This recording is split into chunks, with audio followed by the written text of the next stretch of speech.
जाति राजगिरी गैलन जोही।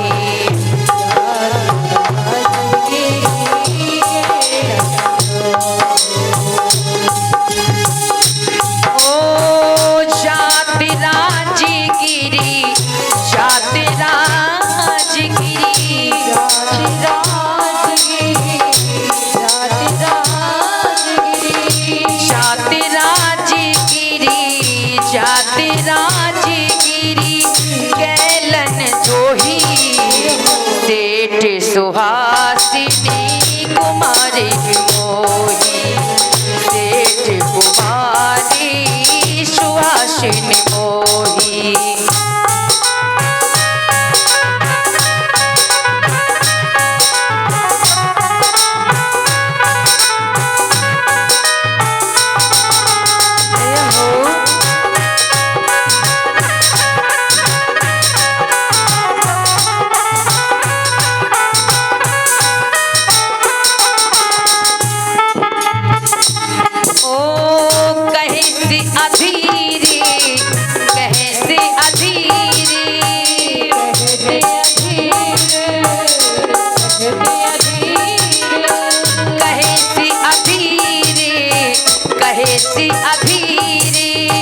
जनक पही जाई ले हो पिता की नीता ही बचाई, ले हो पिता की नीता ही बचाई।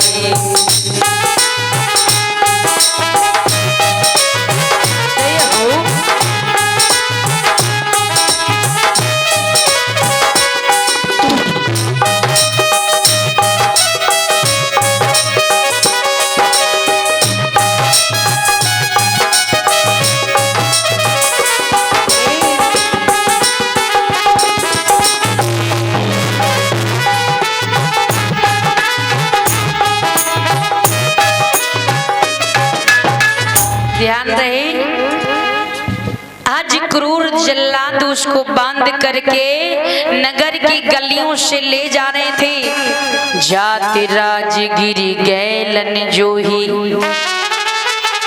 राजगिरी की गैलन यानी गलियों से जा रहे थे क्रूर जल्लाद उसको ले करके। लेकिन ध्यान रहे, उसी गली में एक सेठ रहते हैं और सेठ की पुत्री ऊपर अट्टे पर खड़ी है, अपने केसों को सुखा रही थी। और जैसे ही जल्लादों को देखा कि एक बड़े सुंदर पुरुष को जंजीरों से जकड़ करके लिए जा रहे हैं, सोचने लगी मुझे लगता है फांसी लगाने जा रहे हैं। ऐसा ही नहीं, सेठ कुमारी सुहासिनी मोही,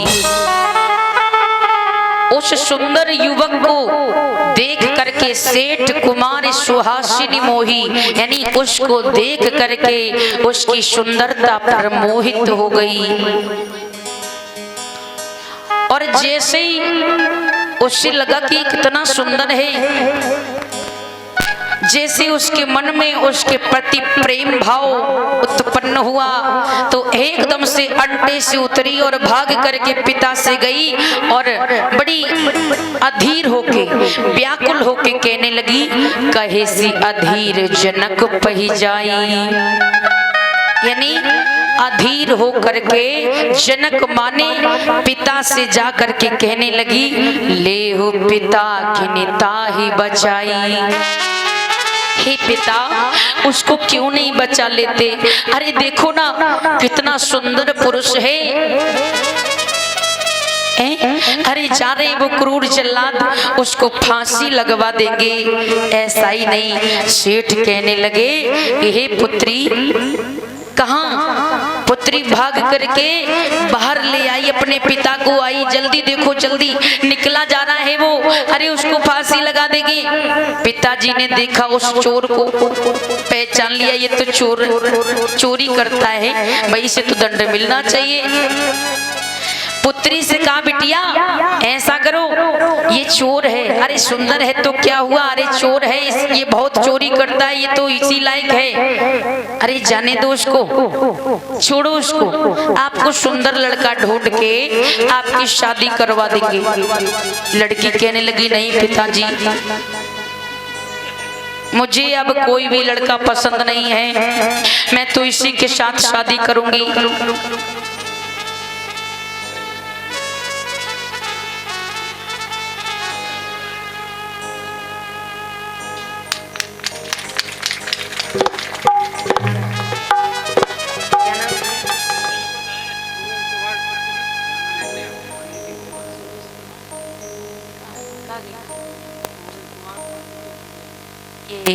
सूरज कुमार पुत्री अन्यन्ना जी की तरफ से ये नोटों का हार सम्मान में आया है और समस्त टीम को 10-10 मुद्राओं से सम्मानित कर रहे हैं। बहुत बहुत साधुवाद है। सदैव शील प्रदान हो, भगवान की करुणा बरसती रहे, सदैव सुख शांति प्रदान हो, बच्चे का भविष्य उज्जवल हो।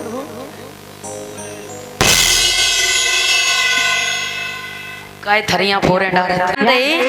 आज बिटिया कहने लगी कि महाराज पिताजी मुझको कोई लड़का पसंद नहीं है, अगर शादी करूंगी तो बस इसी के साथ करूंगी। ऐसा ही नहीं बताया है। और क्या बोली, ओ पुरुष मनोहरे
सुनो, पुरुष मनोहर मोमन भावा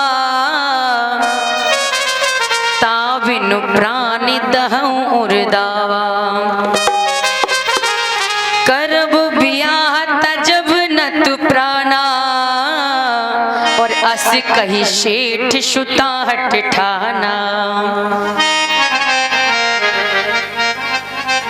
ध्यान रहे, पुरुष मनोहर यानी मन को हरने वाला वो पुरुष, वो सुंदर पुरुष। मोवन भावा यानी मेरे मन को भा गया है, मुझे सुंदर लगता है। ताबिन प्राण दहऊं उर्दावा यानी उसके बिना मेरे प्राण दावाग्नि में जलते रहते हैं। मेरे साथियों ध्यान रहे, आगे बोली, करब बियाह तजब न तु प्राणा और अश कहे शेठ सुता हट ठाना। यानी करब बियाह तजब न तु प्राणा यानी उसके साथ मैं विवाह करूंगी, अगर विवाह नहीं किया आपने तो मैं अपने प्राणों को त्याग दूंगी। अस कही शेठ सुता हट ठाना। ऐसा कह करके वो सुता सेठ की, वो पुत्री सेठ की बिस्तर पर लेट गई और रोने लगी। सेठ की अकेली बेटी थी, अकेली बेटी को रोते हुए देखा तो सेठ सोचने लगे कहीं ऐसा ना हो कि उसको फांसी लग जाए और बिटिया हमारी खुद ही सलपाज खाए ले या फांसी लगाए ले।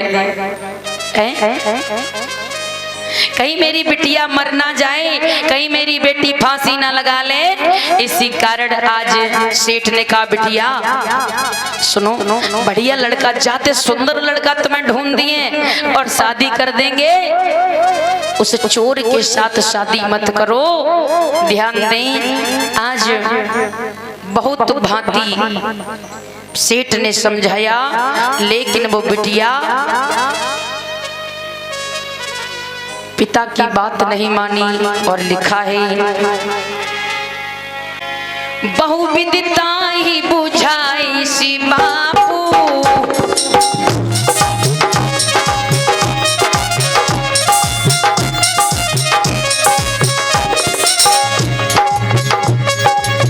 बहुविदिता ही बुझाई सी बापू, बहुविदिता ही करहु ना अनरथ परहु ना बापू, करहु ना अनरथ परहु ना बापू।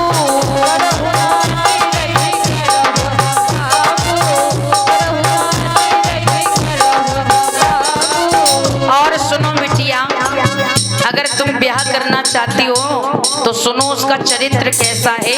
और पिता समझाने लगा पुत्री को, अरे संतुक पुत्र पुरोहित तेरा, संतुक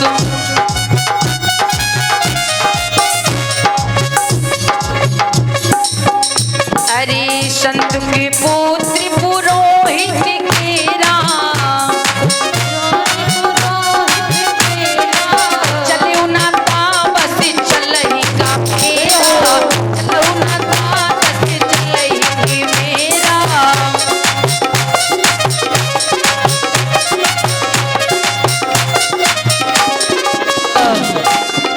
ध्यान रहे। आज पिता ने कहा बहुविदिता ही बुझाई सी बापू, बहुविधि बुझाई सिता है बापू, यानी बाप ने अपनी बिटिया को बहुत भांति समझाया बुझाया, लेकिन और कह दिया करहु न अनरथ परहु न पापू, यानी वो तो पापी है ही, और उसके साथ अगर विवाह तुम करोगी तो पाप की भागीदार तुम भी बनोगी। हैं? आज वो चलो हम उससे बचा लेंगे, और चोर है ना, कहते कि चोर कभी भी चोरी से नहीं चूकता है, चुगल कभी चुगली खोरी से भाज नहीं जाता, चुगली हमेशा करता रहता। जिस तरह से श्वान सॉरी कुत्ता जो होता है ना, वो जो मांस होता है उसको हड्डी को नहीं छोड़ सकता। तो ध्यान रहे, इस तरह समझा रहे हैं कि वो तो पापी है, आप उसके साथ में शादी कर लोगी, आज उसको हम बचा लेंगे, लेकिन कल वो फिर चोरी करेगा, फिर उसको प्राण दंड अगर मिला तो तुम उसकी विधवा बन की जिंदगी भर के लिए रह जाओगी। सेठ सुता कहने लगी मैं कुछ नहीं जानती हूँ, बस मैं शादी करना चाहती हूँ उससे, ऐसा ही नहीं। फिर पिता ने कहा संतुक पुत्र पुरोहित केरा, और चले उनता बस चल ही का मेरा। संतुक जो चीज चोर है ना, ये एक पुरोहित का बेटा है, और जब पुरोहित का बस उस बेटे पर नहीं चला, वो उसका बाप है, सिखाता रहा, जब वो उसकी सीख नहीं माना तो मेरा बस क्या चलेगा, मैं उसको क्या समझा पाऊंगा। ऐसा ही नहीं, ध्यान दें। सेठ सुता कहने लगी पिताजी तुम मुझे यही उपदेश सुनाते रहोगे, और मेरे प्राणे से प्यारे से पति को, मेरे प्राणनाथ को अगर फांसी लग गई ना तो समझ लेना मेरे गले से रस्सी नहीं हटा पाओगे, मैं भी प्राण त्याग दूंगी। आज इतनी बात सुन के सेठ भाग पड़े। सेठ गए क्रूर जल्लादों के पास में और कह दिया कि जितना आप धन लेना चाहते हो ना, उतना धन ले सकते हो,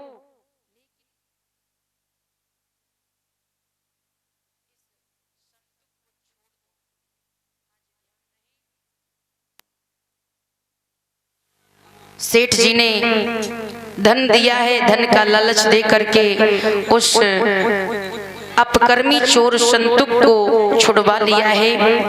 अपने घर में ले आई और इसी बीच महल में ले आए सेठ जी।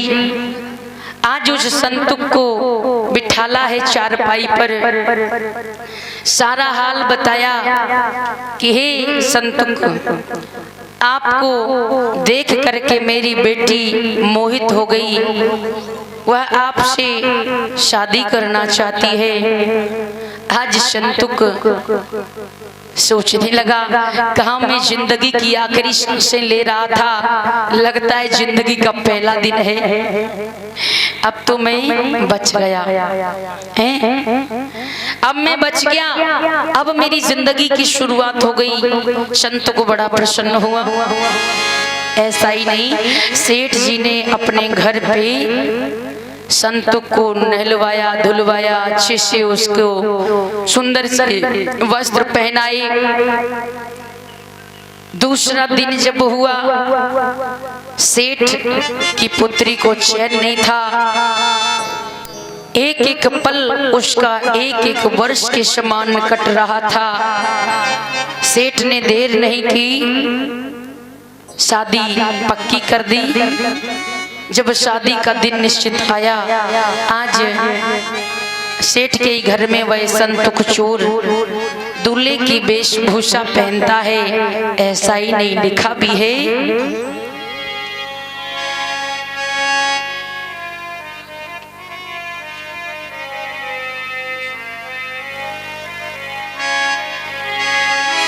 बन गयो रे जमाई संतुक चोर, और सेठ के महलों में बन गयो रे जमाई संतुक चोर, बन गयो रे जमाई संतुक चोर, सेठ के महलों में बन गयो रे जमाई संतुक चोर। सेठ नहीं, उधर सुहासिनी की मैया सुहासिनी को दुल्हन की वेशभूषा पहना करके जब मंडप के नीचे ले आई, तो ध्यान रहे, आज शादी करवा देते हैं उनके पिता सेठ जी। दोनों की शादी हो गई। ध्यान रहे, सेठ जी ने अपने बेटे की विदाई नहीं की थी, क्यों नहीं की थी? क्योंकि उसे प्राणदंड उधर से मिल चुका था और इधर तो इन्होंने बच्चा लिया था उसको, इसलिए महलों में ही रखा शादी करके, और अपने घर में ही अपनी बेटी और अपने दामाद चोर संतुक को रखा। ध्यान रहे, एक दिन की बात है, कई दिन व्यतीत हो गए जब घर में आराम से संतुक रहता,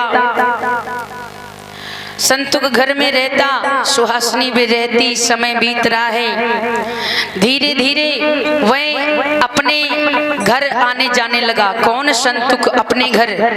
एक दिन अपनी पत्नी सुहासिनी को भी अपने घर ले गया। सुहासिनी जब अपने घर पहुंची, तब तक उसका जो चोरी किया हुआ धन था वो समाप्त हो चुका था। चोरी किया हुआ धन समाप्त हो चुका था। अब चोरी करता था, मेहनत करना जानता ही नहीं था। जब उसके घर में धन की कमी आई तो उसने मन बनाया कि अब मैं चोरी करने तो जाऊंगा नहीं, अब क्या करूं? क्योंकि अभी अभी दुल्हन को लेके घर में आया और मैया पिता ने उसके खूब, सेठ है ना, खूब जेवर पहना करके भेजा है। चोरी करने नहीं जाऊंगा, जब कुछ नहीं मिलेगा तब करूंगा चोरी। अब उसने एक योजना बनाई कि जो जेवर पहन के आई है ना पत्नी, इन जेवरों को बेच करके मैं अपनी जीवनचर्या चलाऊंगा। पत्नी को ले जा करके समझाया कि हे पत्नी, अरे सुहासिनी सुन, कई दिन हो गए हैं शादी के बाद हम लोग कहीं घूमने नहीं गए, जब तुम्हारे यहाँ रहते थे तब तक तो अटारी भी देख लेते थे, इधर उधर गांव देख लेते थे, लेकिन यहाँ तो हम बाहर घूमे ही नहीं है क्योंकि तुम इस गांव की बहू हो हैं। चलो अब कुछ बाहर घूमे आए चले। आज सेठानी की पुत्री, सेठ की पुत्री से जब इतनी बात कही घूमने की, तो सेठ पुत्री सुहासिनी कहने लगी ऐसी कौन सी बड़ी बात है, चलो। आज दोनों तैयार हुए और गांव के बाहर एक ऊंचा सा एक पर्वत है, पहाड़ है, उस पहाड़ की चोटी पर दोनों चढ़ जाते हैं। जैसे ऊंची सी चोटी पर चढ़ गए, इधर उधर देखने लगे, क्या बाहर है, जंगल में हरी भरी घास है, बड़े बड़े पेड़ खड़े हैं, ऐसा ही नहीं। संतुक ने इधर उधर देखा, कोई दिखाई नहीं दे रहा था। दोपहर का समय है, सूर्य सर पर है, धूप तेज है, कोई इधर उधर नहीं दिखा। आज संतुक ने मौका पा करके उस सुहासिनी के सामने अपने म्यान से तलवार निकाली और कहने लगा कि हे सुहासिनी, अब मरने के लिए तैयार हो जाओ। आज सुहासिनी का हृदय घबरा गया। आज कोमल भाव वाली वो सेठ की पुत्री आंखों से आंसू बहाने लगी और कहने लगी कि हे स्वामी, आप मुझे मारना चाहते हैं ना? मुझे मरने का कोई गम नहीं है, लेकिन एक इच्छा पूरी कर दो। और वो बेटी क्या कहने लगी,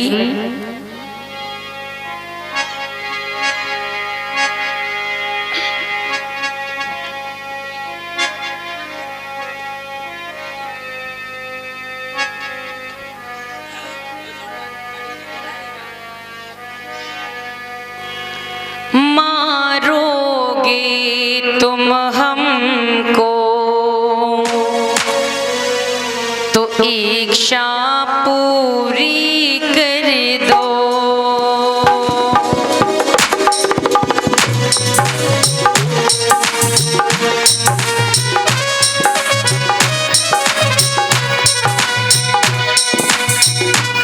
मारोगे तो हमको इच्छा पूरी कर दो। मारोगे तो इच्छा पूरी कर दो। मारोगे तुम हमको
मुझे मारोगे ना, मुझे कोई गम नहीं, मुझे कोई गम नहीं, लेकिन मेरी एक इच्छा पूरी कर दो।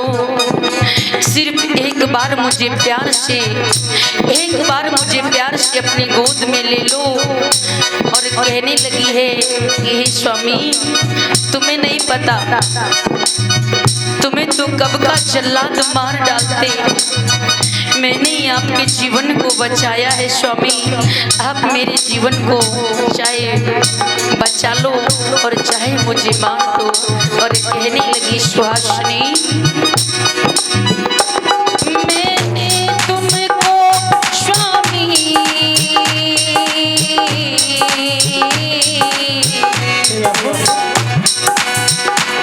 मैंने तुमको स्वामी मरने से बचाया था, तुमको स्वामी मरने से बचाया था, मैंने तुमको स्वामी मरने से बचाया था,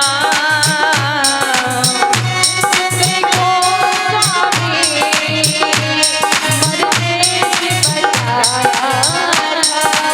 और अब अपनी पूजा की, पति अपनी पूजा की आज्ञा मुझको दे दो, मारोगे तुम हमको तो इच्छा पूरी कर दो, मारोगे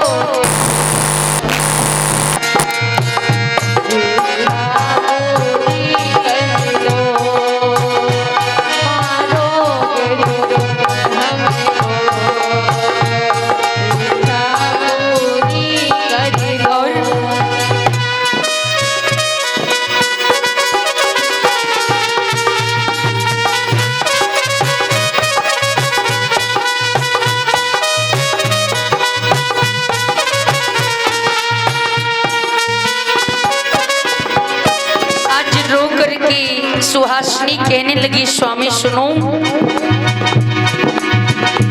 मैंने तुमको स्वामी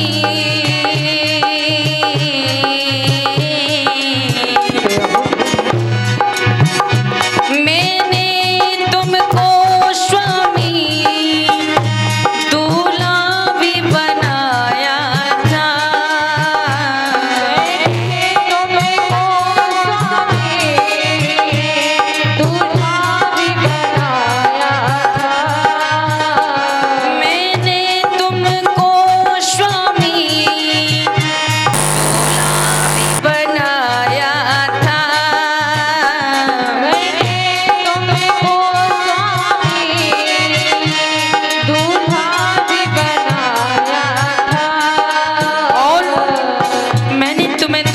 वेशभूषा पहनाई संतुक। मुझे नहीं पता था, मुझे नहीं पता था कि मैं एक चोर की जान को बचा रही हूँ। एक दिन चोर मेरी जान, मैंने तेरे साथ जो 7 फेरे लिए हैं ना, उन 7 फेरों को मुझे वापस ले लेने दे।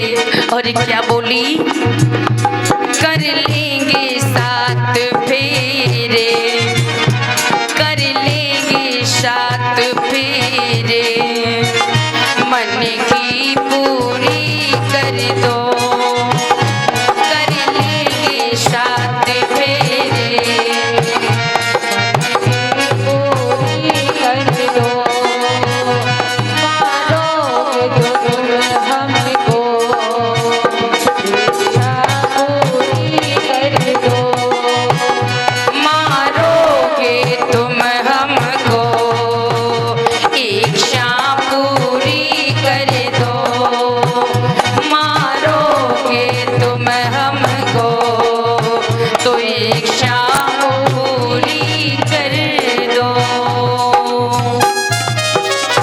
ध्यान रही, आज सुहासिनी रो रही है उस पहाड़ी की चोटी पर और कह रही है, स्वामी मुझको मारो कि ना, मार दो, लेकिन एक मन की इच्छा पूरी कर दो कि मैंने जो तुम्हें अपना साजन बनाया था ना, सिर्फ एक बार मुझे गोद में ले लो, और जो तुम्हारे साथ मैंने जीवन का अपना रिश्ता जोड़ा है ना, 7 फेरे लिए हैं एक चोर के साथ में, मार दे, कोई दिक्कत नहीं, कोई परेशानी नहीं, तेरे हाथों मर जाऊंगी ना, कल्याण हो जाएगा।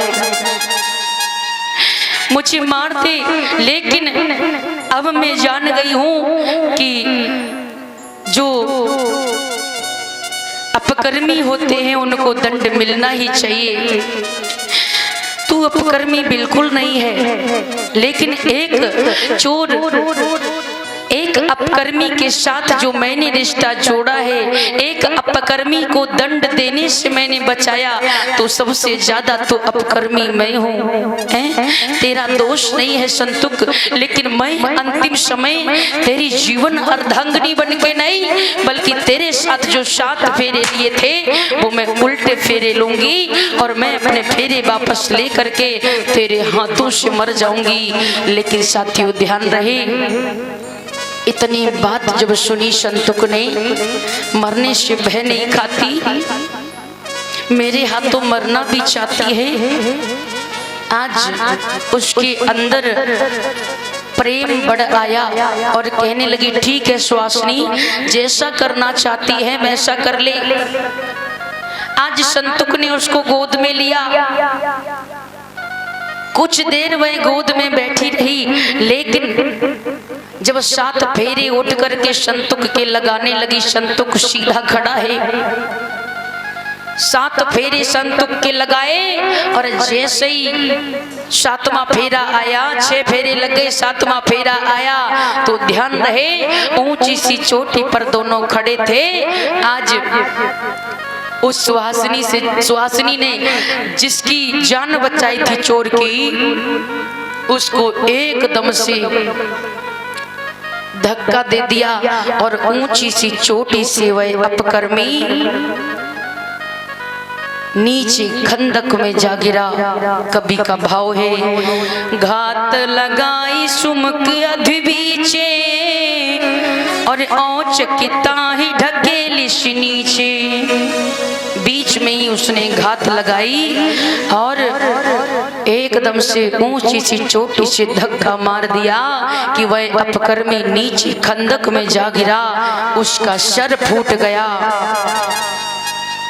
और वहीं पर उस अपकर्मी चोर संतुक का निधन हो गया, मर गया। और जैसे ही मरा है, आवाज आई है नीचे से, अपने पति के मरने की जब आवाज सुनी तो एकदम से कानों में उंगली डाल करके अपने बालों को खींचने लगी और विलाप करने लगी, रोने लगी। अपने पति के प्रेम में, वियोग में पागल वह सुहासिनी अपने बालों को नोचने लगी। बालों को नोच नोच करके उसने उखाड़ डाले, सर से रक्त बहने लगा। ऐसा ही नहीं, जब उसके सर से रक्त बहा है, दर्द हुआ, पागलों की भांति भड़बड़ाने लगी। ध्यान रहे, भगवान बुद्ध जो हुए हैं, शास्ता बुद्ध, भगवान बुद्ध ने जब जन्म लिया था, भगवान बुद्ध के समकालीन एक और महापुरुष हुए हैं जो जैन धर्म के अनुयायी हैं। जैन धर्म के कौन थे? महावीर स्वामी। महावीर स्वामी जी के शिष्य मिले। जब महावीर स्वामी जी के शिष्य को देखा तो महावीर स्वामी जी के शिष्य ने उस महिला को अपना ज्ञान बताया कि संसार में कोई किसी का नहीं है। सुहासिनी, किसी दूसरे स्त्री, किसी दूसरे पुरुष के लिए या किसी के लिए शोक करना ये एक मूर्खता होती है। संसार में अकेले आए अकेले जाना है। अरे संसार के लोगों को देख करके बोध प्राप्त करो। संसार में देखो तुमसे दुखी दुखी लोग पड़े हैं। आज सुहासिनी को समझ में आया। आज उन महात्मा जी की शरण में गई सुहासिनी। जैन धर्म की भिक्षुड़ी बन गई, ऐसा ही नहीं, ध्यान दें कवि ने वर्णन किया है।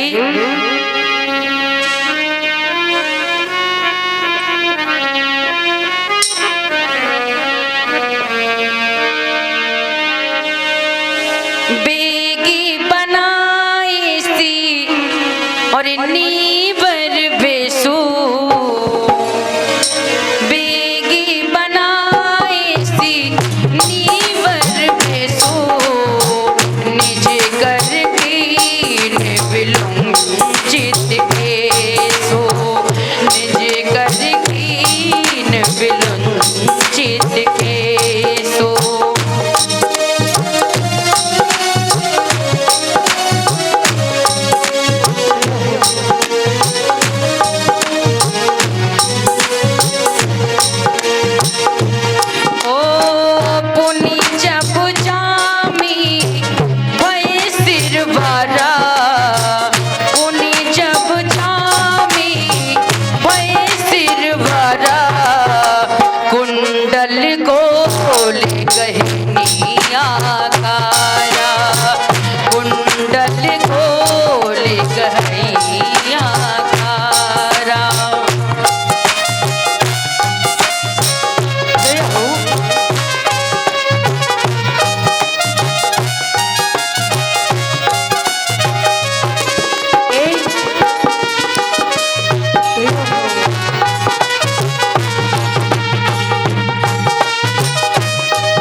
धर्म प्रचार करने नित्य लागी, धर्म प्रचार करने नित्य लागी।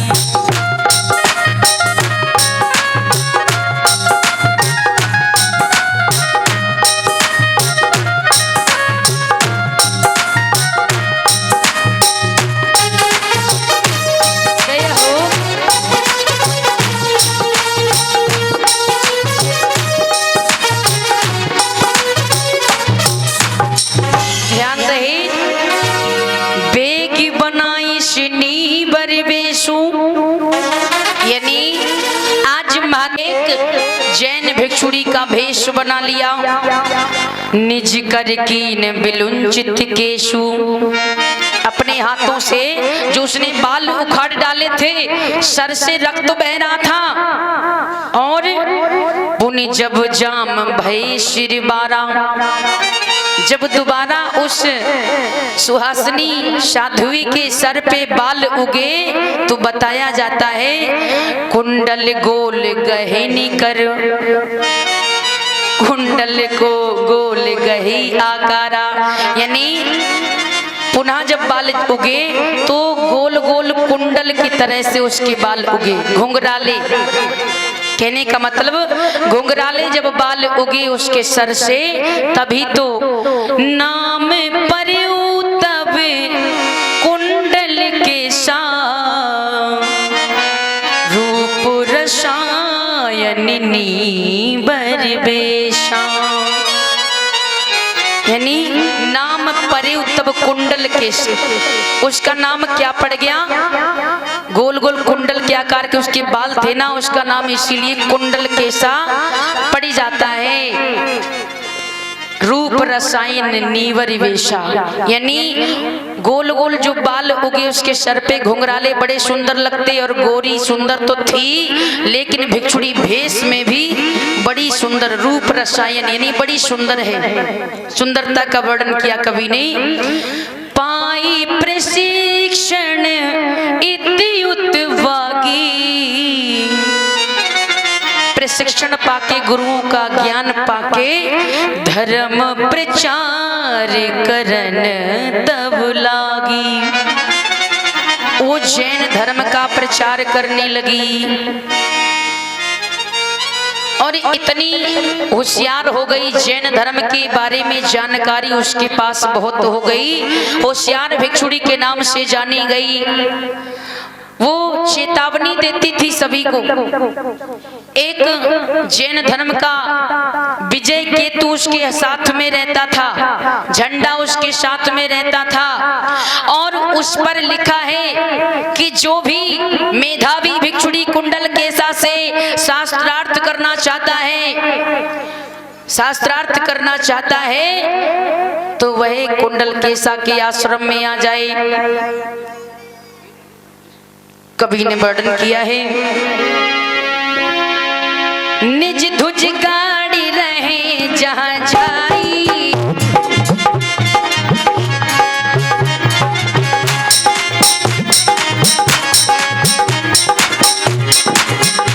अरे निज धुज गाड़ी रहे जहां जाई,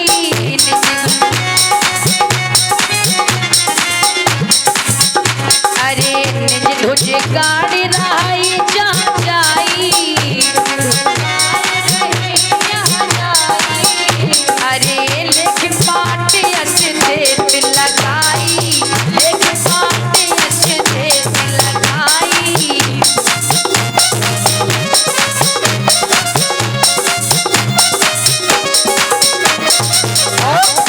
आगे लिखा है कवि विनीत विक्रम बौद्ध ने,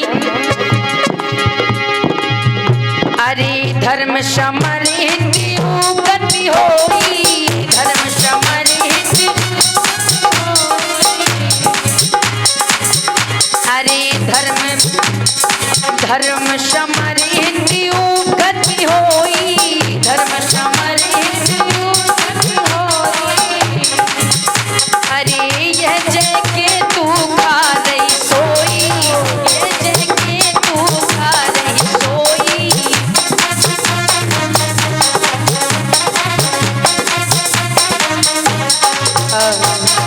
याद नहीं, जय केतु उसके हाथ में रहता था, और निज धुज गाड़ी रही जहां जाई, और लेख पाट असुदे तू लगाई।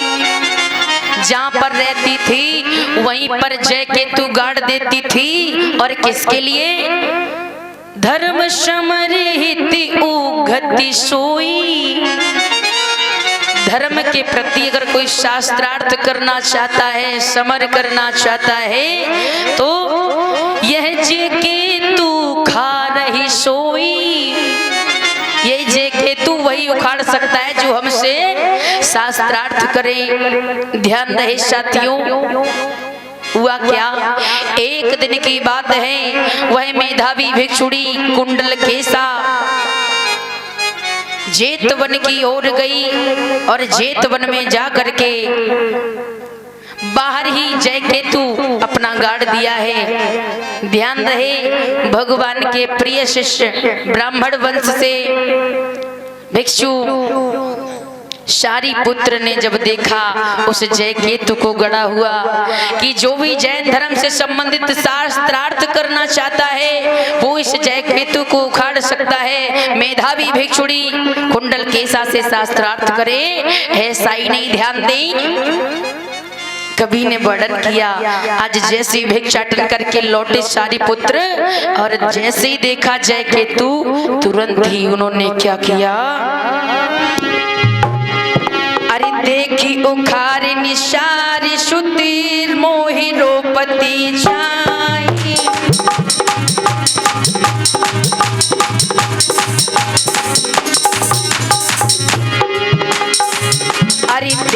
उखारी निशारी सुते मोहि रोपित जय के तू। अरे जाय न ताके पास पुनी लौट गए बन जे तू।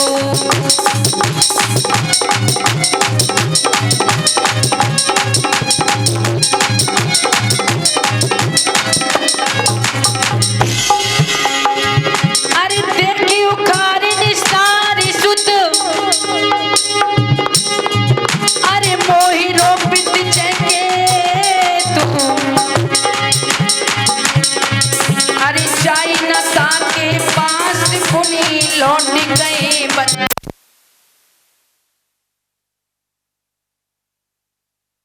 भिक्षाटन करके लौटे। जैसे ही जय केतु को देखा देखी उखारी निशारी सुत मोहि रोपित जय केतु। यानी उस जय केतु को देखा सारी सुत ने तो जाई न ताके बाश पुनी लौट गए बन जेतु। आज उस जय केतु को देखा और उखाड़ दिया और उसके आवास भिक्षुड़ी के आवास में ना जाकर के भगवान के पास लौट गई। और जैसे ही मेधावी भिक्षुड़ी कुंडल केसा के जय केतु को उखड़ा देखा, जैन धर्म के अनुयायियों ने तो कुंडल केसा से जाकर के कहा कि आपके जय केतु को शारिपुत्र नामक बौद्ध भिक्षु ने उखाड़ दिया है। आज मेधावी भिक्षुड़ी जय केतु के पास में आई और देखा शारिपुत्र का नाम लिखा है, पता भी लिखा है कि जेतवन में लौट गई। आप मेधावी भिक्षुड़ी कुंडल केसा के अंदर इतना क्रोध, क्यों क्रोध पता, गुस्सा क्यों? क्योंकि वो उनके पास नहीं गए, उनके पास नहीं गए शास्त्रार्थ करने, भगवान के पास लौट गए। तो मेधावी भिक्षुड़ी ये सोच रही थी कि हमें लगता है कि उखाड़ तो दिया है लेकिन तब भी हमसे भय खाते हैं। आंखों में गुस्सा लेकर के, मन में क्रोध लेकर के मेधावी भिक्षुड़ी जय केतु को लेकर के आज जेतवन पहुंची। भगवान जहां उपदेश कर रहे हैं, एक तरफ भिक्षु संघ है, दूसरी तरफ उपासक उपासिकाएं हैं, भगवान के प्रवचन चल रहे हैं।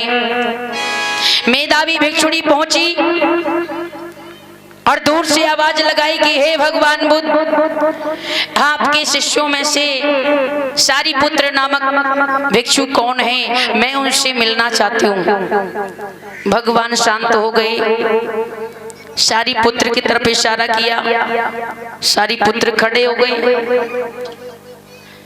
आज मेधावी भिक्षुड़ी कुंडल केशा कहने लगी कि हे शारिपुत्र, मेरा जय केतु गड़ा हुआ था और आपने इस जय केतु को उखाड़ा है, और मैं ये क्यों लगाती हूँ? इसलिए लगाती हूँ कि जो भी मेरे से शास्त्रार्थ करना चाहे वही जय केतु उखाड़ सकता है। अब तुम हमसे करिए शास्त्रार्थ। ध्यान रहे, शारिपुत्र कहने लगे कि हे कुंडल केशा, मैं जानता हूं कि आपके अंदर जो जगह है जहां पर करुणा का पात्र है, जहां पर कुछ मन में अच्छे विचार रखे जाते हैं, मन जो है आपके मन में, आपके अंदर हृदय में जगह नहीं है, क्योंकि उस पात्र में करुणा की जगह पर क्रोध भरा पड़ा है। इस क्रोध को पहले त्याग दीजिए, इसके बाद हमसे शास्त्रार्थ कीजिए। ध्यान रहे, आज मेधावी भिक्षुड़ी का चेहरा उतर गया, कहने लगी कोई बात नहीं, आप जो भी कहना चाहते हैं आप अपने धर्म के बारे में कहें और मैं अपने धर्म के बारे में बात करूंगी। देखते हैं कि कौन धर्म में कितनी ताकत है।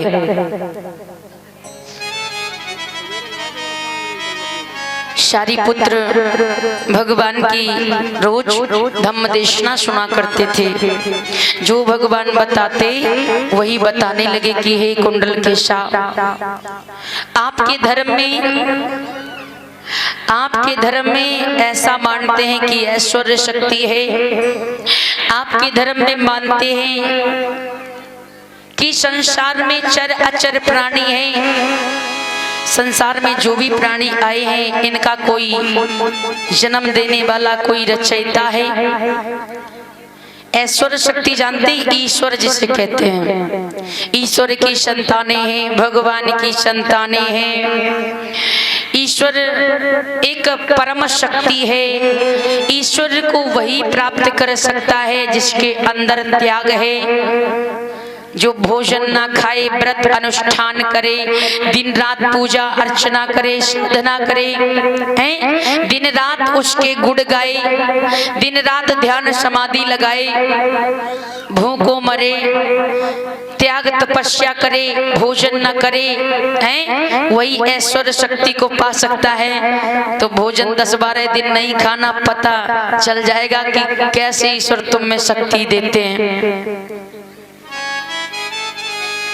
जबकि वैज्ञानिक प्रैक्टिकल डॉक्टर बताते हैं 4 दिन भोजन न खाने से,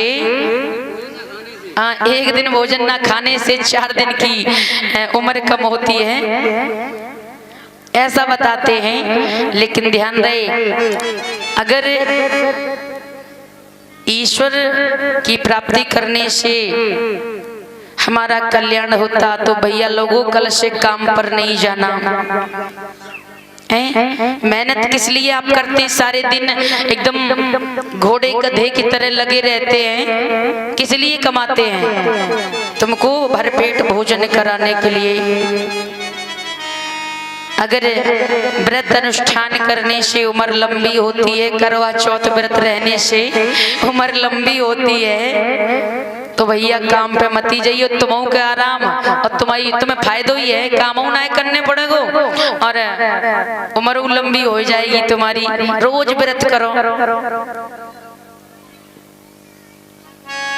मेरे धर्मसोता उपासक उपासिकाओं, इस तरह से आज शारिपुत्र ने समझाया कि हे कुंडल केशा, मैंने आपकी बहुत बातों को सुना। आपने कहा कि ईश्वर निराकार है, ईश्वर का कोई आकार प्रकार नहीं, ऐश्वर्य शक्ति को वही प्राप्त कर सकता है जिसके अंदर त्याग तपस्या तपोबल है, जो भोजन नहीं खाता, जो व्रत अनुष्ठान करता, जो दिन रात ध्यान समाधि लगाता, वही ईश्वर को प्राप्त कर सकता। और ईश्वर किसी को दर्शन नहीं देते, ईश्वर दर्शन उसी को देते हैं जो भोजन नहीं करता है। तो ध्यान रहे साथियों, जैसा कि मैंने कल भी बताया था कि ईश्वर का अगर कोई आकार प्रकार नहीं है, ईश्वर तत्वहीन है, कोई तत्व नहीं है, तो ईश्वर को देखा किसने? नहीं देखा ना। ईश्वर में खुद ही तत्व नहीं है, कोई तत्व नहीं है, तो ये पंच भौतिक पंच तत्वों का शरीर ईश्वर का कैसे हो सकता है? कहते ईश्वर की संतानें हैं। तुम्हारे पास कुछ ना हो, हम आपसे कुछ मांगे, आप कहां से दोगे? नहीं दे पाओगे। ध्यान दें साथियों, इस तरह से आज दोनों तरफ से धर्म के बाण लड़ने लगे। लेकिन ध्यान रहे, भगवान बुद्ध की वाणी तो भगवान बुद्ध की है। भगवान के शील सदाचारों को जब वो श्रवण करती है कुंडल केशा, जब यथार्थ सत्य तक पहुंची है, वो कुंडल केशा जान गई कि वास्तविक बात तो सही कहते हैं, जब उस ईश्वर के पास ही कुछ नहीं है तो मुझे क्या दे सकते हैं? हम उनकी संतान कैसे हो सकते हैं? आज भगवान के प्रिय शिष्य शारिपुत्र की बात से सहमत होकर के मेधावी भिक्षुड़ी, धम्म की धुरी को धारण करने वाले लोग शास्त्रा भगवान बुद्ध के शरण में हाथ जोड़ करके शरण में आ गई। ऐसा ही नहीं, ध्यान दें भगवान बुद्ध ने कैसी करुणा की है लोगों पर। आइए कि गीत के माध्यम से सुनेंगे इस कथा का सार।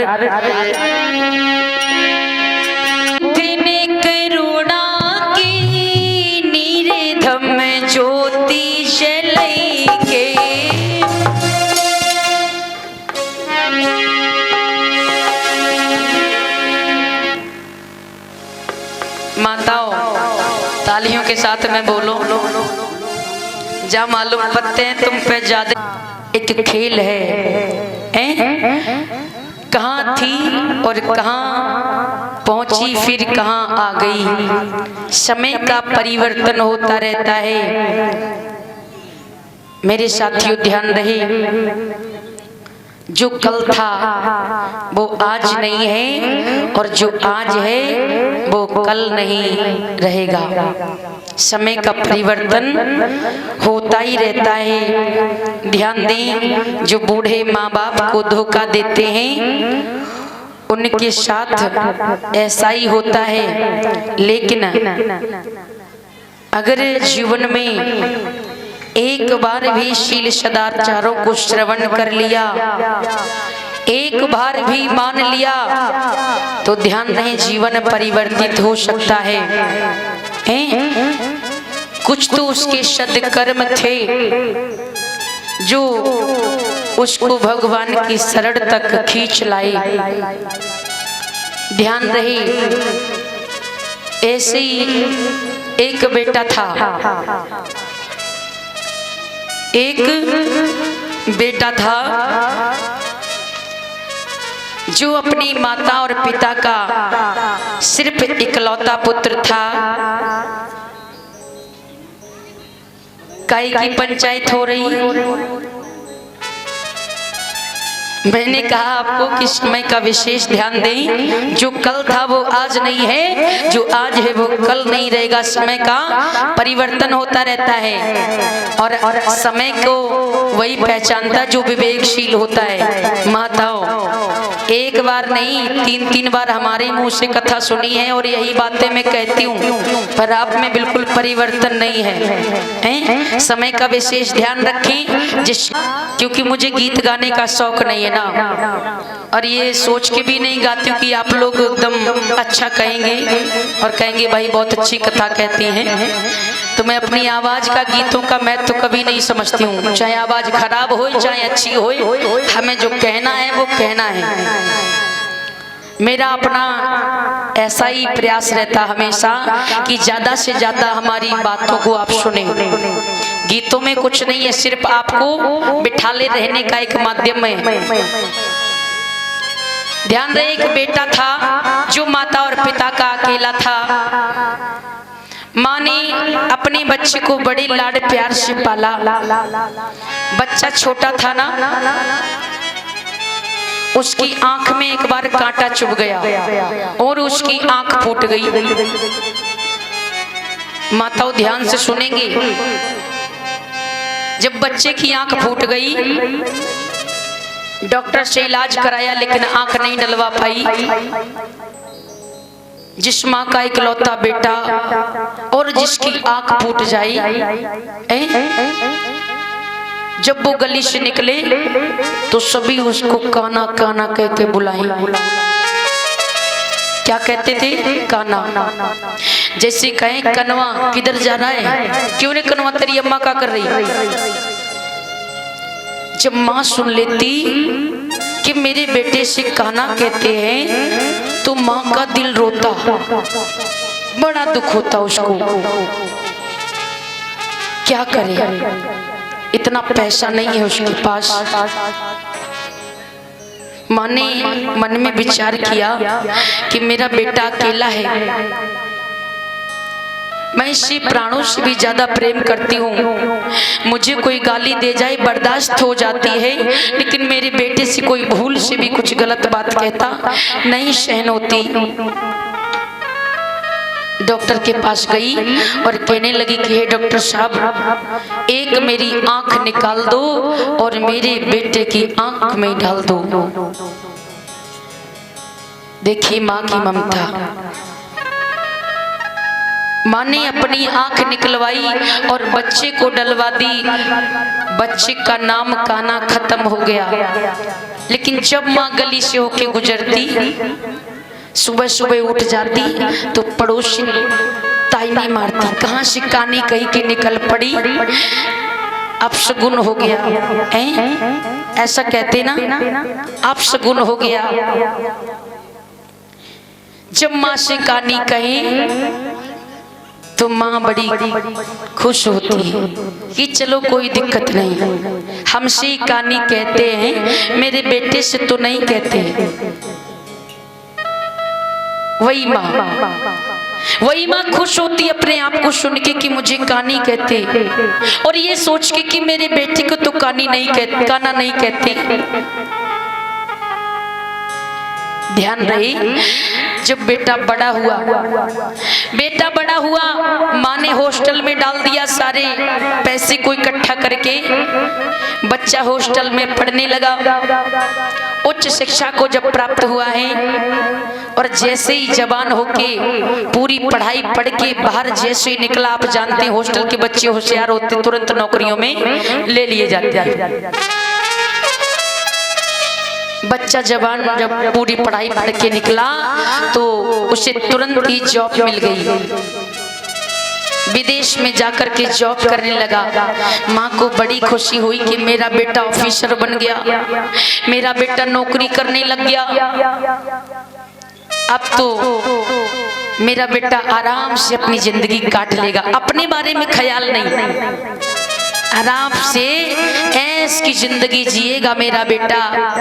जब मेरा बेटा छुट्टी पर आएगा ना तो मैं अपने बेटे के लिए मिठाइयाँ बनाऊंगी, फिर मेरे बेटे के देखने वाले आएंगे, शादी तय होगी, मेरे घर में मेरे बेटे की दुल्हन आएगी। हजारों सपने हैं, ये करूंगी वो करूंगी, बधाई बजवाऊंगी, लड्डू बटवाऊंगी, खूब ख्वाब सजो रही। लेकिन उधर बेटा हॉस्टल में पढ़ा था, बचपन में तो उसे माँ ने पाला था, लेकिन जब वो हॉस्टल में पढ़ के मैडमों से बात करता, बहनों से मिलता, अपने सहपाठियों से बात करता, वह माँ नहीं है। उच्च शिक्षा प्राप्त कर लेना ही जीवन जिंदगी नहीं सुधर जाती, अच्छी नौकरी पा लेने वाले ही जिंदगी अच्छी नहीं गुजारती। मेरे साथियों ध्यान रहे, उच्च शिक्षा भले ही आपके पास कम हो, बच्चे को भले ही कम पढ़ाएं, ज्यादा कलेक्टर मास्टर इंजीनियर ना बनाएं, साधारण सी नौकरी अगर चपरासी की भी मिल जाए, पुलिस की भी मिल जाए हैं तो भी कोई दिक्कत नहीं, कम पढ़ाना, लेकिन बच्चों में संस्कार बहुत जरूरी होते हैं। संस्कार जिस बच्चे में नहीं होते हैं, जो माँ बाप बच्चों में संस्कार नहीं डालते हैं, वही धोखा खाते हैं। बूढ़ी मैया का बेटा हॉस्टल में पढ़ा, माँ ने संस्कार नहीं सिखा पाई। माँ घर में क्या कर रही है, माँ घर में क्या खा रही है, माँ कैसे अपना जीवन चला रही है, शाम सुबह उसको रूखी रोटी मिलती है या सब्जी रोटी मिलती नहीं देख रहा है। उधर वो आराम से अच्छा हॉस्टल में खाता है, पढ़ता है, नौकरी प्राप्त करके वहां भी अच्छा खा रहा है। माँ के बारे में उसने कोई ख्याल नहीं किया। आज बूढ़ी मैया को भुला करके वहीं पर उसने अपनी मर्जी से शादी कर ली। शादी जब कर ली है, कुछ समय बीता कि एक बच्चा भी हो गया, लेकिन माँ की याद नहीं आई। एक दिन की बात है कि बूढ़ी मैया ने अपने बेटे को पत्र लिखा कि बेटा देख, तेरे बूढ़े पिताजी है ना, स्वास्थ्य बहुत खराब है, आजा, तेरे पिता तुझको देखना चाहते हैं। बेटे ने दोबारा पत्र भेज दिया, माँ ऑफिस में बहुत सारा काम है, मैं नहीं आ सकता, क्योंकि पत्नी ने मना कर रखा था। नहीं आया, बूढ़ा पिता तड़प करके मर गया। बेटे के दर्शन पाने के लिए ललच रही उसकी आंखें, उसकी अंतिम इच्छा भी नहीं पूरी हुई और वह दम तोड़ गया। माँ ने फिर पत्र भिजवाया कि बेटा अब तो तेरा बाप खत्म हो गया है, कम से कम अंतिम संस्कार में तू कांधा देने आ जा। आज बेटा चलने को तैयार हुआ, पत्नी कहने लगी कहाँ जा रहे हो? बोली पिताजी खत्म हो गए हैं, जा रहा हूँ कंधा देने के लिए, अंतिम संस्कार कराऊंगा। पत्नी कहने लगी अच्छा ये बच्चा 2 दिन से इसको जुकाम है, सर्दी का मौसम है, इसकी दवाई की तुम्हें जरूरत, दवाई नहीं ले रहे हो और तुम उनके कान को कांधे देने जा रहे हो। तमाम होंगे गांव के लोग, दे देंगे कांधा, चलो मुझे ले चलो गाड़ी से और बच्चे को दवा लेने जाना है। पत्नी के वश में दवा लेने चला गया। बूढ़े माँ बाप फिर से मना कर दिया कि बताओ इतनी महंगी जॉब छोड़ के, यहाँ भी तो मकान है, इसको छोड़ के तुम वहां रहोगे जाके? नहीं जाओगे। उसी समय उस व्यक्ति ने बड़ा चालाकी का काम किया। जो उसका छोटा बच्चा था 2-2.5 साल का, चुपके से उठा लिया, उसने नहीं देख पाया और दूसरों के घर पे छोड़ आया। दिन भर तो उसे कुछ ख्याल नहीं आया कि कहीं खेल रहा होगा, क्योंकि पड़ोसने ले जाती थी। शाम जैसे हुई तो उसे अपने बेटे की याद आई। कहने लगी कि मेरा बेटा पता नहीं दिख नहीं रहा, कहाँ गया है? तो उस लड़के ने जवाब दिया कि सुनो यहीं कहीं होगा, ढूंढो। ढूंढने गई, नहीं मिला। इधर उधर सब गलियों में खोज हारी, लेकिन वो बेटा नहीं मिला।